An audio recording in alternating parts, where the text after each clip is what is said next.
This is the iPhone 17, which is Apple's base model phone this year. 256 gigabytes of RAM, which is a nice upgrade for the base model. And that's it. This is not the iPhone Pro. This is not the iPhone Air. This is just the iPhone.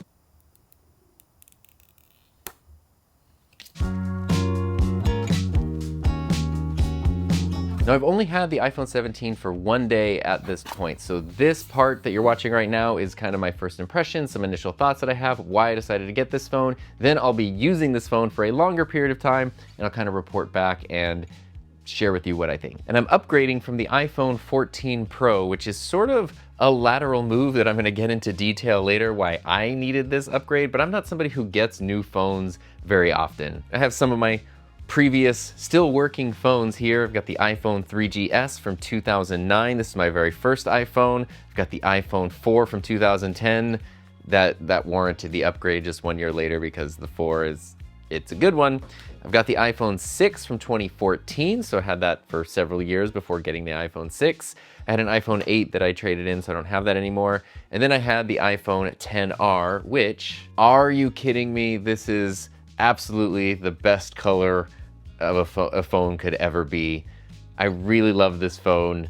It just started having some connectivity issues, so that's when I needed to upgrade, and then the iPhone 14 Pro. And this has definitely been the most premium, pro, and fully featured iPhone or phone that I've ever had. The iPhone 17 is almost the same in every way, so there's a few key differences to the 17. In terms of screen and display, they're essentially the same. The iPhone 17 has a 6.3-inch display, while the iPhone 14 Pro has a 6.1, so technically I did get a slightly bigger display. I can tell you, though, after using this phone for 3 years, I didn't notice a difference at all. This is slightly taller, slightly, in a way that is not noticeable. It's a very nice display, 120 refresh rate, ProMotion, same thing as the 14 Pro, which is very, very nice. The 17 does have USB-C, which I know is not new to iPhones, but it's new to me. My 14 Pro still had Lightning, so it's nice to be able to move to USB-C for charging. And speaking of charging, this does have better battery life than the 14. The battery on my 14 needs to be replaced, so that's extra not fair, but even if this were full capacity, this would still have better battery life. The 17 also has a few different physical controls, like the action button instead of the ringer switch, which is actually something that I find very cool, to be able to reassign to all kinds of different things or customize it. That's more useful than I expected it to be. And it also has the camera button, which I've heard people say is kind of a gimmick, or Apple might even be doing away with soon, but I actually really like it. I like the tactile feel of pressing it, and I also like that you kind of have like the short half press that lets you bring up other options and then kind of scroll between them. It's super satisfying. I think it's useful, but it's also just kind of fun. Cameras are where there's a bit more of a difference, but also not really, and that is okay with me because I loved the cameras on my 14 Pro. It's been very nice, even as someone who primarily uses like, mirrorless cameras and real cameras when I make videos and stuff and do a lot of day-to-day work. Having a phone with a camera that I knew is more than capable has been really nice, and I didn't want to give that up. Although you will notice I did give up the telephoto camera because the iPhone 17 has a regular camera and an ultra wide. It does not have the telephoto, whereas the 14 Pro had a 3x telephoto lens. That is really nice. Optical telephoto is wonderful because you can zoom in without losing any quality. The front-facing cameras, the selfie cameras, the 17 does have an upgraded one, especially in terms of features. You can do horizontal selfies, you can do center stage, all that stuff. In terms of just quality, they kind of seem the same. You can kind of see here in this example, they basically look exactly the same. So I think some of those other features might be handy as I use the phone more and more, but just basic quality in terms of initial testing, I've only had this phone a day so far at the time of recording this part of the video, they kind of look the same. And then of course, looking at the cameras here, you can kind of see just some side-by-side sample footage, nothing too crazy, but I kind of like just day-to-day footage as a test. I don't notice any difference between the phone cameras.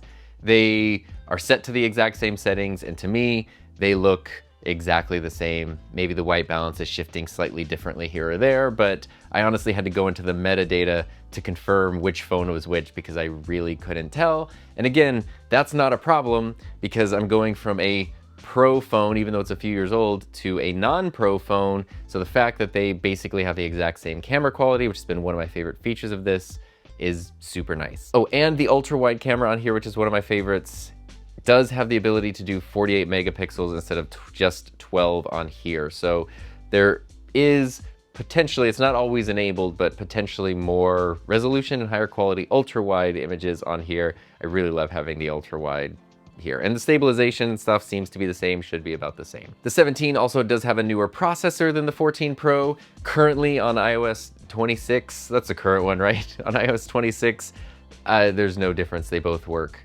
great, except that they don't both work great, which is why everything I just described is a very lateral move, except I'm losing a camera lens that I like using. Why would I go from the 14 to the 17?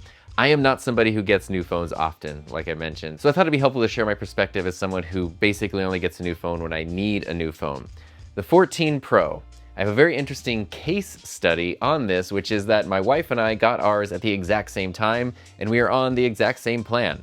And hers works differently than mine, and I've seen that since day one, and it has been very frustrating. My primary complaint with my 14 Pro is the display, and this is specific to mine, and I can tell you that because I see hers all the time. The display on mine is fine. It's not really mind-blowing. The colors have like a weird warm tint to them, and everything looks just a little bit, kind of a little bit fuzzy, to the point where you don't notice it too much until every time I pick up her phone, I'm like, God, it looks so much better than my phone does.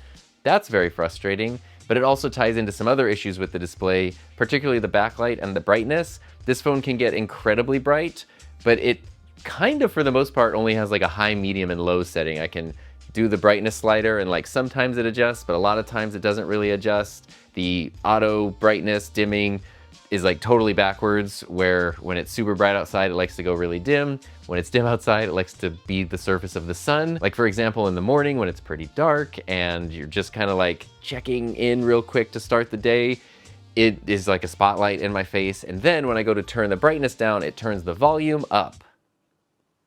Why does it do that? I don't know. That's not what it's supposed to do, but it's done that for every iOS version that I've had it on, so it's not like a software bug that's been worked out. Never had that happen on any other phone. Doesn't happen on my wife's phone either, so it's unique to this one. I'm also starting to have connectivity issues where, again, she will get and be able to take phone calls like in our living room, and I will get and drop phone calls in the same location. And messages just aren't showing up on time. So there's something up. The battery has also dropped below 80%, so it doesn't really make it through a full day anymore. That's not really a problem though, because I do have Apple Care, so they'll replace that for free. And you might be saying, well, Tom, you have Apple Care. Just get all those other problems replaced. Here's the frustrating thing, and this is also where Apple's customer service kind of sucks compared to what it used to be. In the past, there was a time, for say example, my iPhone 4. If you had a flagship iPhone and you had something that made you unsatisfied about it, you wouldn't even have to ask for an exchange. Apple would just give you an exchange. That has not been the case for quite a while now. So instantly, especially with the display stuff, I went to the Apple Store, booked an appointment for support, and basically they run a bunch of diagnostics on your phone. And even though I have all of those issues, it still falls within the normal range in all their diagnostics, even though it's not normal and it's super frustrating. So they won't repair it and they won't replace it. And I've been like, okay, I'll just live with it. But it has been something I complain about basically every day because it's just enough to drive you crazy. And it's not just one thing. It's like, imagine if every time you change the volume on your TV, it changed it sometimes 1 click, sometimes 3 clicks. But there's a whole bunch of other things that also work that way where you just sort of start to feel crazy because it's like, it's so maddening. That's why I decided to upgrade. I did want to keep this as budget friendly as possible because I wasn't planning on getting a new phone. So Apple is offering a $300 trade-in on this phone because, hey, even though it has problems, it still doesn't have problems according to their diagnostics, right? So no problem trading that in. So $300 here brings the cost of this one to $500 for the 256 gig version. This is 256 gigs. After 3 years, I still have like 110 gigs free, so I figured I didn't need to go up to the 512. I'm not interested in the iPhone Air because it's just way too limited for the reliability that I want. And then the 17 Pro is super expensive and I don't like the way that it looks. I know you put your phone in a case, doesn't really matter, but like, I don't know, this at least looks nice. I got the blue color, mist blue, which is the kind of mist in terms of blue. It leans a little more purple. Honestly, I think my camera's probably oversaturating more. It's a very subtle blue. It's very pretty. And I actually really like the sides of the phone, that the part that you kind of actually see, the part around the camera, the part around the side, sometimes those things show up when it's in a case as well. And those look really nice. But I have other blue, like here's my iPad, I have a blue iPad. This is gorgeous, even though it's not like the most intense blue ever. I would love if I'd love if they were the same. And then of course, like I mentioned, my iPhone XR, just the best color phone ever made right here. And then the 17 basically got as close as I could get to that. So there are advantages to the 17, you know, like the extra buttons and the slightly bigger display. There's also the fact that it does have a newer processor, which maybe over time will become more apparent. Apple does a really good job at supporting their phones for a long time, but maybe as newer iOS features were to start to bog this one down, this one will be able to keep going a little bit longer. Kind of only time will tell there. I really honestly at this point, because I was so frustrated with having a flagship phone that Apple didn't want to help support, that I was getting really fed up with Apple. And the phone that I was super duper interested in was the Samsung Galaxy Z Fold 7, Z Flip 7, not the Fold, the Flip phone. It looks so fun. I'm at the point where I'm like I don't really have like an allegiance to Apple or anything, but I am in the freaking Apple ecosystem, which is a walled garden, but it is kind of a lovely walled garden. And so especially things like AirDrops and continuity and just even the simple Notes app between devices and MacBooks, iPads, watch, all that kind of stuff. I just can't, it would be too much friction to get a non-Apple phone. So it kind of limited me to look at the iPhones. You've got basically 3 to choose from. So before jumping into my long-term thoughts, I do want to thank the sponsor of this video, which is me, of course, and my courses, which are free on YouTube. So if you go to my YouTube channel, which you should be on if you're watching this, youtube.com/TomBuck, you can click on the courses tab. And I am moving all of my podcasting and video editing courses to YouTube entirely for free. So if you want to learn the basics of putting together a podcast, producing a podcast, or if you want to learn to edit videos with Final Cut Pro, all of those courses either are currently available for free or will be available for free very soon on the YouTube channel. And you might be asking yourself, how do free courses help support the channel? And the answer is, I don't know, but they're there and you should check them out. So now that we've covered the basics of the iPhone 17, obviously one day is nowhere near enough time for me to form full thoughts on this. So I'm gonna use this for a while longer and I'll report back. It's been about 5 days now, so I wanna do a quick update just to share some thoughts. So far, so good. The thoughts are, it's kind of boring. It's doing all the things that I wanted it to do. And the really nice part about that is having a phone that just works. Like, I didn't realize how accustomed I was to just being blinded first thing in the morning. Having auto brightness that works is really, really nice. I don't really miss the 3x optical zoom. I thought I would.